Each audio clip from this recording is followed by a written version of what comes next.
Today on Beyond 6 Seconds.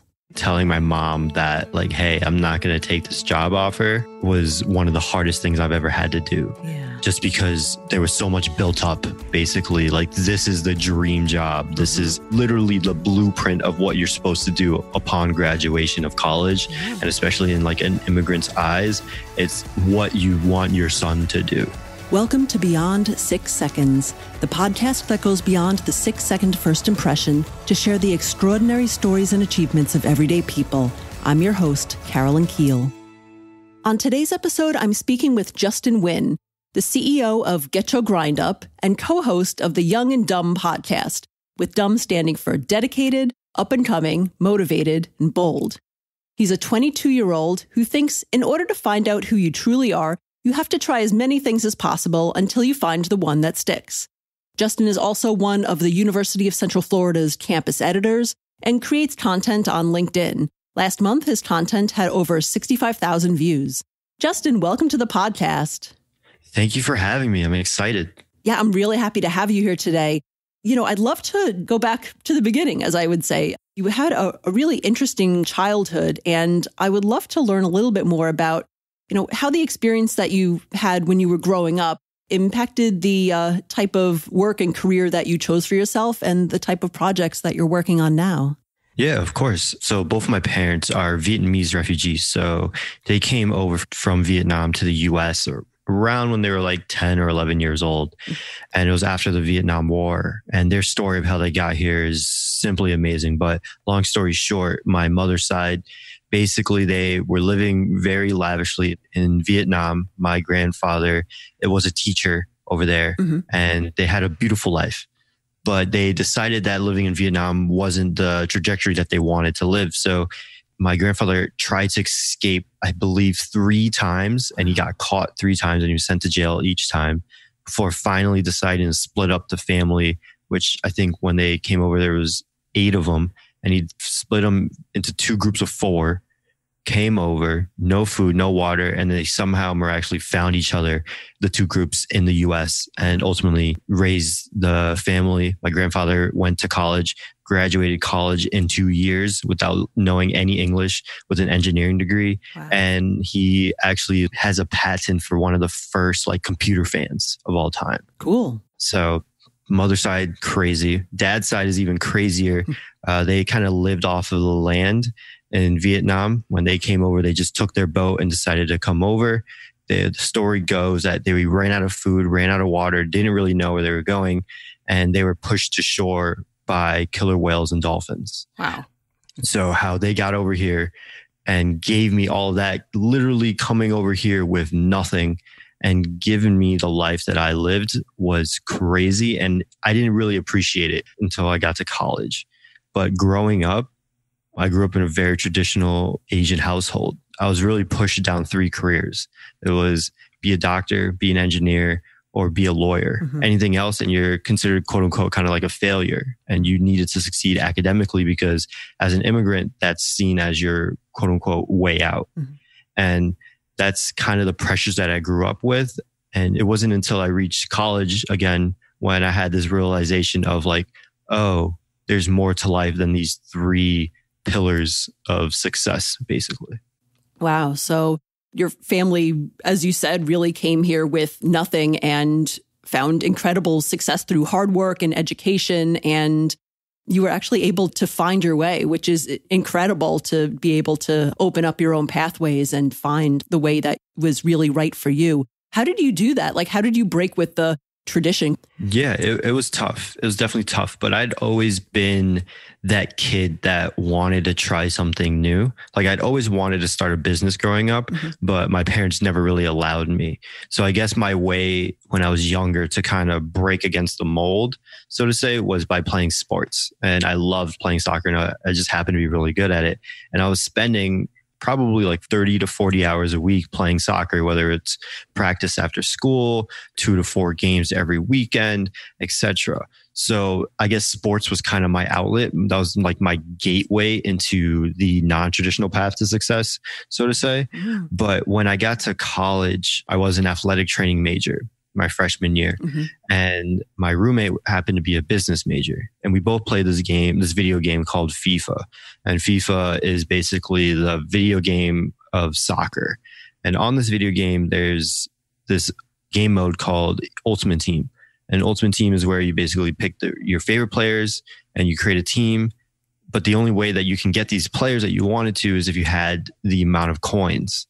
And the way that you could get these coins is a similar way that you could get money on the stock market by trading. So what I would do is I would buy players that were lower than their average price, and then sell it for either average or above price. And through that, I would accumulate coins over time. And my roommate saw that I accumulated like over 1 million coins within 3 months. And he was like, dude, you should look into like finance and economics. This is like what you're doing in this video game is what people do in real life, and they make a crap ton of money. Wow. And to put it into perspective, like I didn't even know what finance was. I didn't know what the stock market was. I didn't know any of these terms that my friend was telling me, but I knew how to make coins in this video game and like how to identify patterns and stuff like that.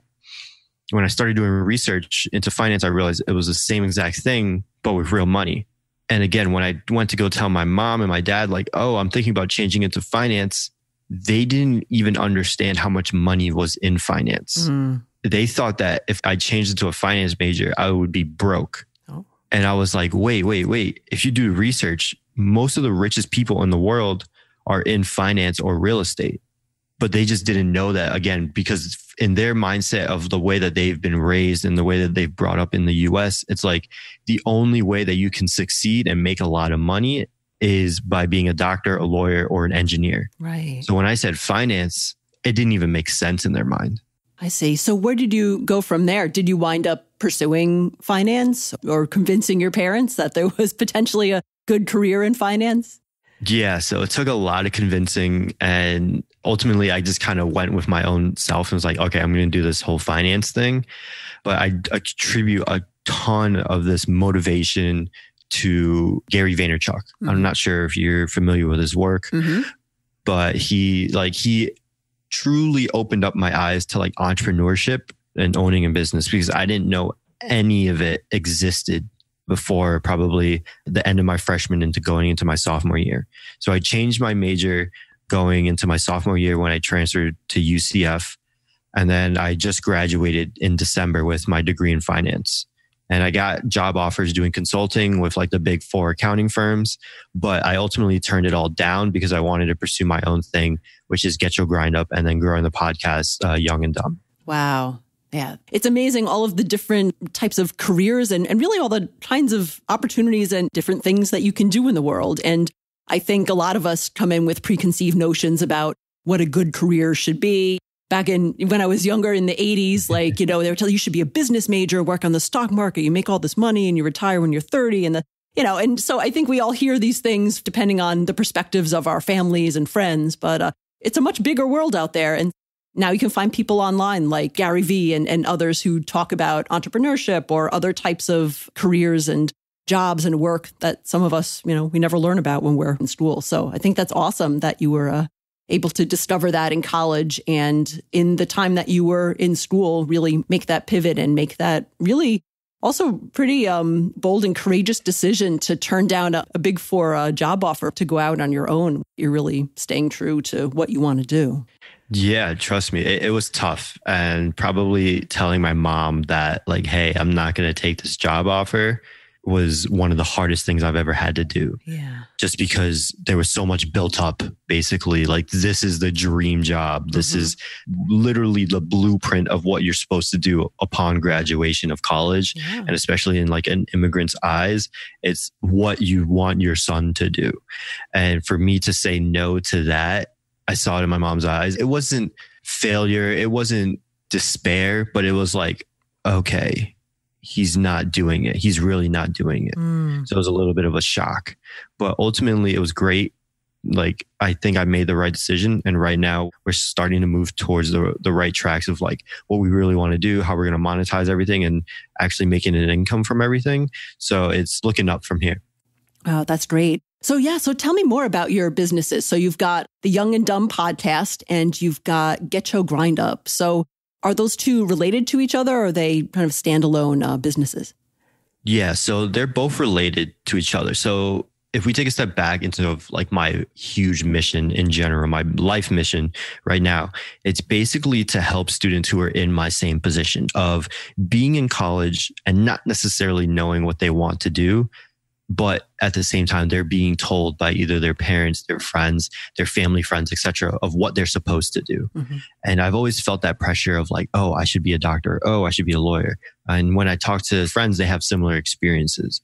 So I've always wanted to figure out a way to help people along their journey, whether it's going down the traditional path of going to school, getting a degree, how to get good grades, how to get internships, etc., or if it's going down the non-traditional path of being like an entrepreneur, an esports gamer, an influencer. So that's where GetChoGrindUp and Young and D.U.M.B kind of came out of, which was GetChoGrindUp focuses more on the traditional path to success. So we have a lot of my LinkedIn content is like how to get good internships, how to study, how to ace those finals, how to get a job upon graduation.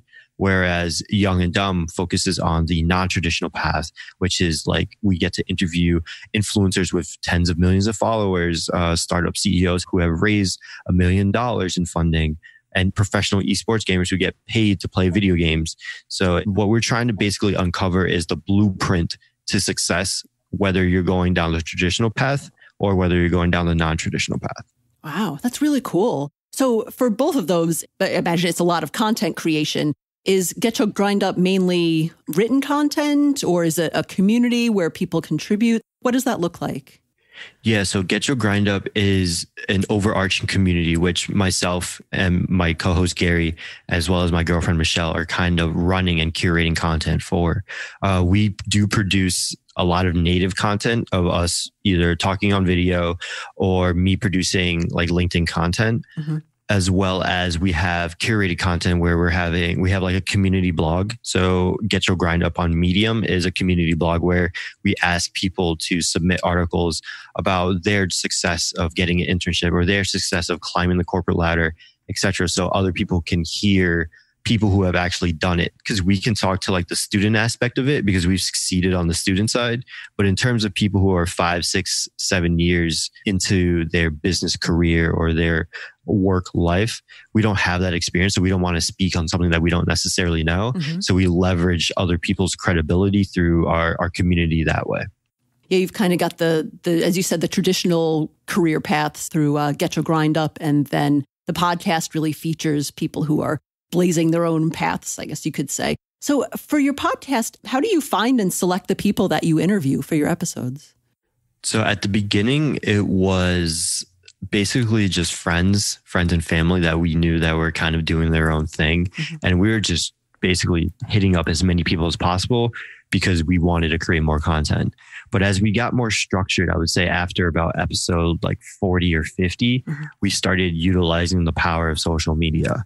So besides referrals that we get of other people that were on our show previously, we would use social media, specifically Instagram and Twitter, to kind of see like who's on the Forbes 30 under 30, mm-hmm. who's interacting with Gary Vee's content that when we click on their profile, they're doing great things, who's interacting with Lewis Howes, who's interacting with Seth Godin, etc. So basically my girlfriend handles a lot of it in terms of sending out DMs, receiving DMs back, and then ultimately scheduling interviews. Mm-hmm. But the process is basically looking at the successful people, the successful young people that we know, and then looking at who's engaging with their content and then reaching out to them and seeing if they would like to come onto the show. That's cool. And do you find that reaching out to entrepreneurs and people who are like under 30 list, is it the way that you're most successful through like DMing on social media, or do you use other types of communications to get in touch with them? So we use email as well, but I think our best way to communicate with people has been with DMs through Instagram, unless they don't create a lot of content. Mm. But Instagram tends to be the number one place that people are spending the most time on. Mm. So if they're spending the most time on it, the chances of them seeing that little red number 1 notification in the top right-hand corner is higher. So that's how we get some of our answers from our DMs. Right, that's interesting.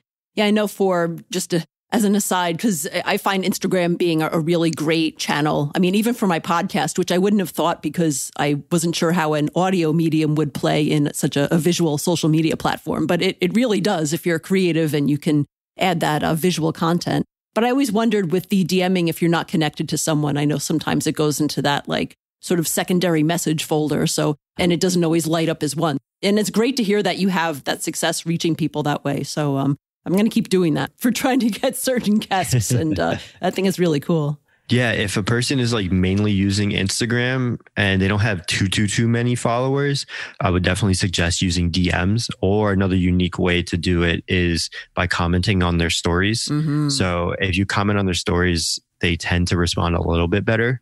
That's probably your best bet. Or the last tip, I guess, would be reaching out to people on the social media that they use the least, in terms of like the least amount of followers that they have. So it might take them a little longer to see the message because they aren't on it as much, but you might have the best way to reach them by DMing them. Maybe they have less followers on Twitter, or maybe they have not that many connections on LinkedIn or something. That's another way that you can go about it. Oh, wow. Oh, that's great advice. All right. I'm going to file that away for later. Cool. Thank you. Perfect. So GetChoGrindUp and the Young and D.U.M.B podcast, those are your major businesses that you're working on now. Is that correct?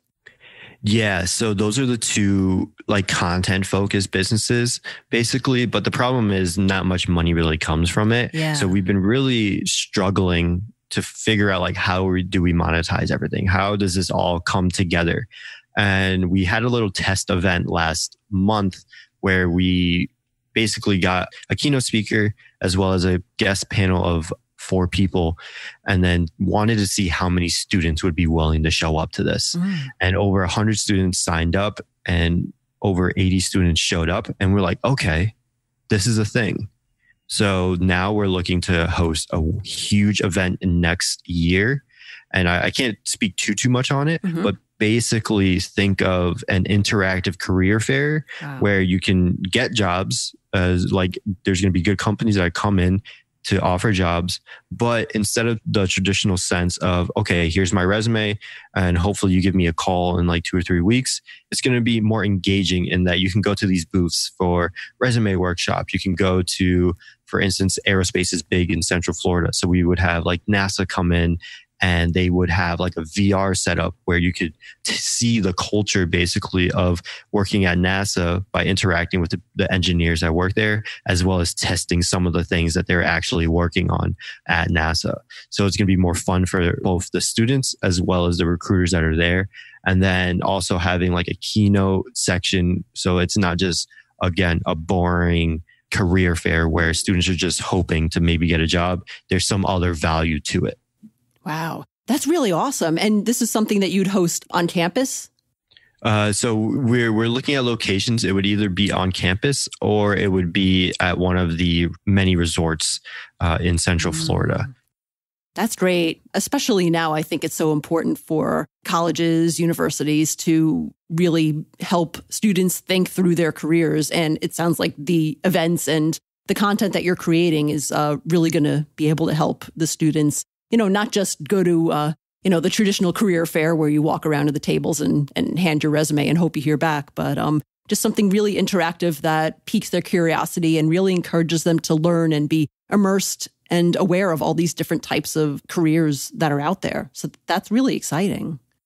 Yeah. And I think like it works really well with my generation because we're a generation that, yes, you can tell us everything under the sun, but if you don't show us it, it's very hard for us to believe it. And especially with like company culture, every company says, oh, we have great company culture. Come over here. We're great to millennials and Gen Zs.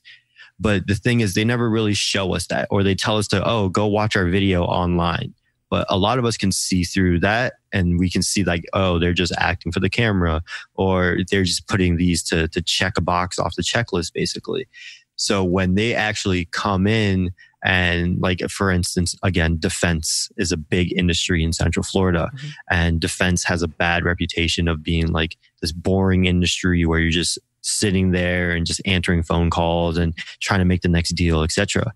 let's just say you're a big defense company and you come to this showcase and you have this really engaging and interactive like workshop in the back corner of this career fair where students can put on like a VR headset and see, oh, this is the missiles that we're working on, or, oh, this is the spaceship that is coming from this company, and they can interact with it. It would be really cool for that student to see it, to feel it, and to really experience it more than watching it on a video at 10 o'clock at night if they go and do that. So it helps the company aspect of like showing them what our generation wants, as well as helping the student side of it too, of like, okay, this is way more engaging than just walking around to 50 other companies and hoping that I can get a job offer from them. Yeah, definitely. Yeah, I think a lot of companies, as you said, they're trying to say all the right things about being great for millennials and great places to work. But again, how do you define that? Does that just mean you have like free snacks at a ping pong table? Or like, does it mean that you offer meaningful work where people can really feel like they're making a difference? So exactly. Right. Absolutely. Wow. So in the time that you've been working on GetChoGrindUp and the Young and D.U.M.B podcast, what kind of feedback have you received from either your listeners or your readers? And are there any kind of meaningful either pieces of feedback or anything like that stick in your mind? Yeah, the number one that pops up is one of the first DMs that we got.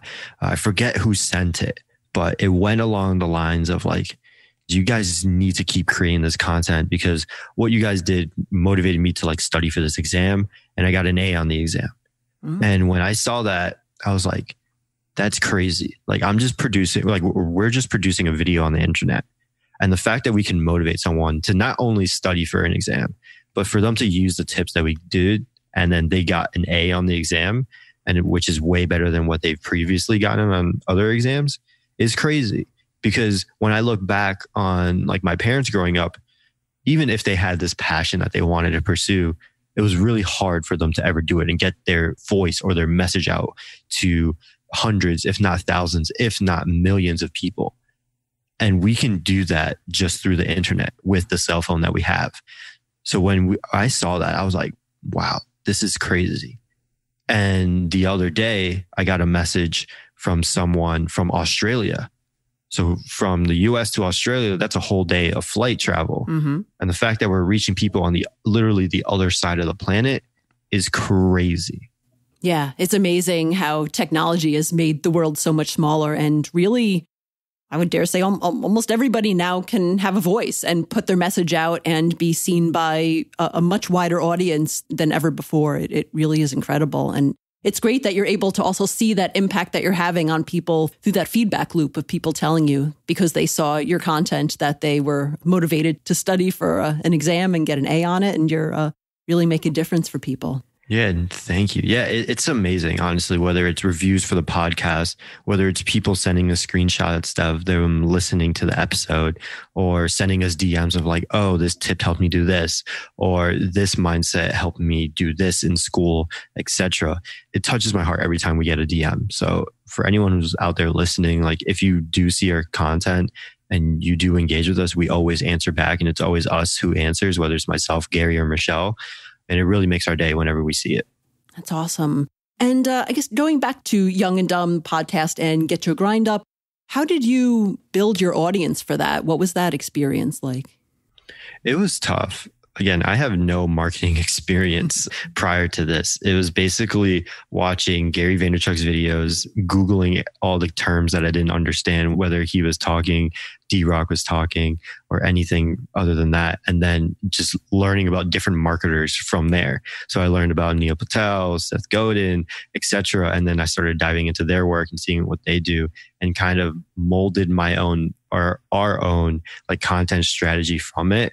So right now, basically, we'll take the podcast and we'll produce micro content from it, probably 2 to 3 pieces of micro content, a quote piece, a 10 to 1 minute clip that we can put on our Instagram story or post it on Instagram or post it to LinkedIn, and just gear it towards whichever platform that we're doing it on. So Instagram, obviously, you have to make it really aesthetically pleasing. Mm-hmm. So we found a way to mold our logo into the background of one of our posts. So we have that as well as captions on the bottom and a picture of whoever our guest is for that week. And then on LinkedIn, you have to gear it towards a business. So you can use that same clip that you used on Instagram, but just gear the message towards like business and professional career, and it'll work that way.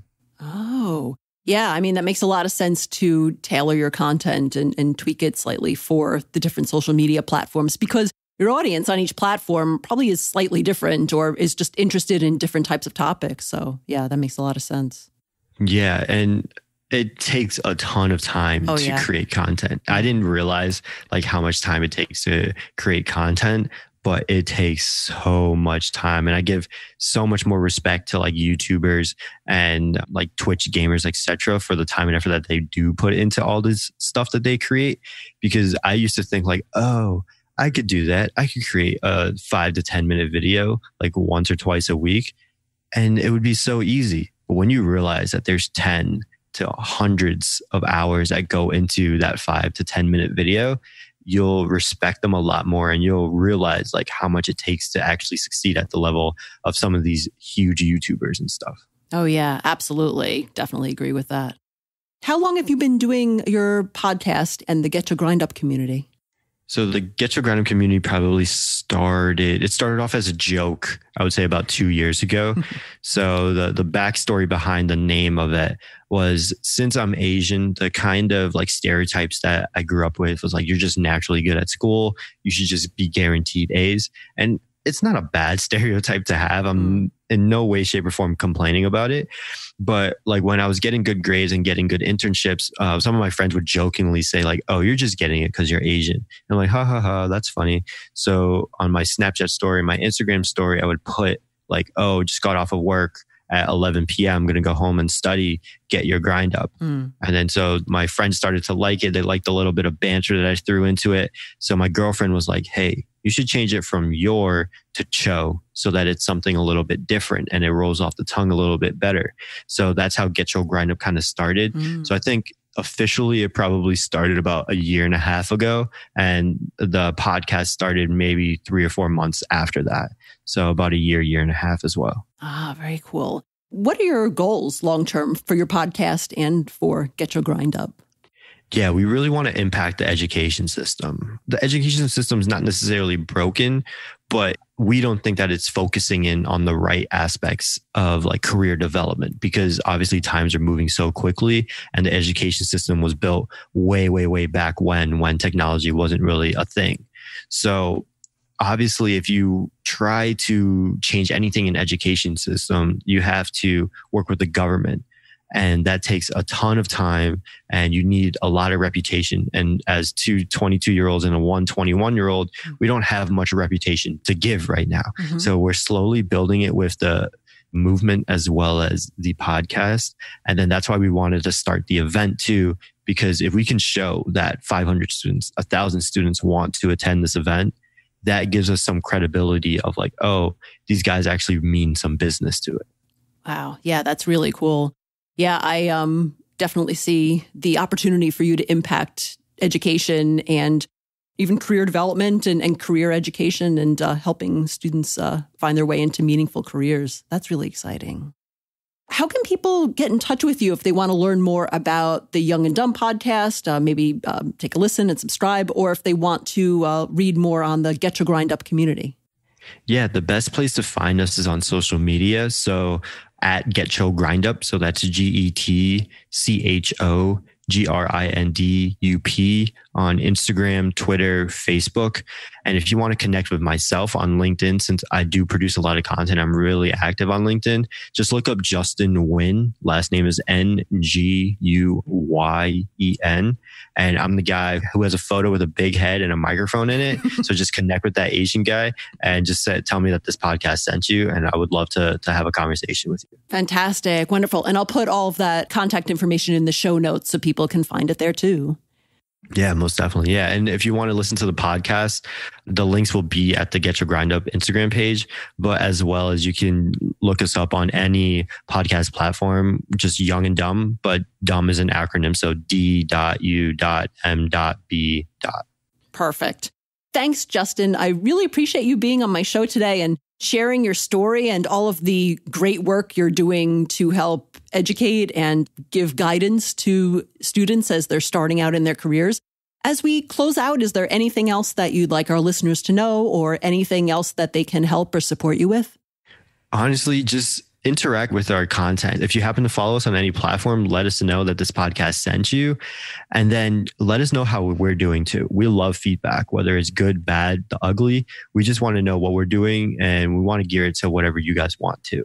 And last but not least, just keep trying things. I wouldn't be here right now talking on this podcast if I didn't try things. So if you feel stuck out there, you have the internet. Figure out a way to use it to try more things. And I'm sure you'll find whatever it is that you do love to do, you can find a way to make a living from it. Great advice. Thanks again, Justin. Thank you. Thanks for listening to Beyond 6 Seconds. Please help us spread the word about this podcast. Share it with a friend. Give us a shout out on your social media or write a review on Apple Podcasts or your favorite podcast player. You can find all of our episodes on our website, www.beyond6seconds.com. Until next time.